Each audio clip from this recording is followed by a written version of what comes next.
Ce chimpanzé est considéré comme le chaînon manquant entre l'homme et le singe. Je te présente Oliver, un chimpanzé qui a été élevé par un couple américain, Janet et Frank, après avoir été importé du Congo. Très rapidement, après l'avoir accueilli, le couple se rendit vite compte qu'Oliver n'était clairement pas comme leurs autres chimpanzés. Il comprenait des ordres complexes, n'essayait jamais de partir, se tenait constamment debout et préparait même des cocktails pour Frank et lui. Pendant des années, le couple américain l'ont observé grandir avec fascination et admiration, comme si c'était un enfant humain.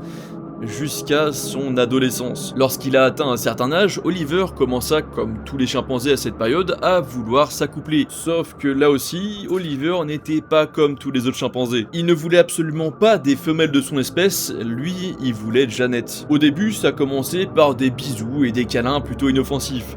Jusqu'au jour où il a pété un câble et il l'a plaqué contre une table et il a tenté de mougou. Évidemment, ça n'a pas du tout plu au couple qui prit la dure décision de s'en séparer et de le vendre à un avocat new-yorkais qui ne s'y connaissait absolument rien aux animaux. À partir de là, Oliver fut embarqué dans une descente aux enfers médiatiques, l'exposant à des dérives inimaginables de l'homme qui voulait savoir à tout prix si Oliver était un chimpanzé ou un hybride. Et pour avoir la réponse à cette question et connaître l'intégralité de son histoire que je peux pas te mettre en entier ici, ça se passe dans cette vidéo.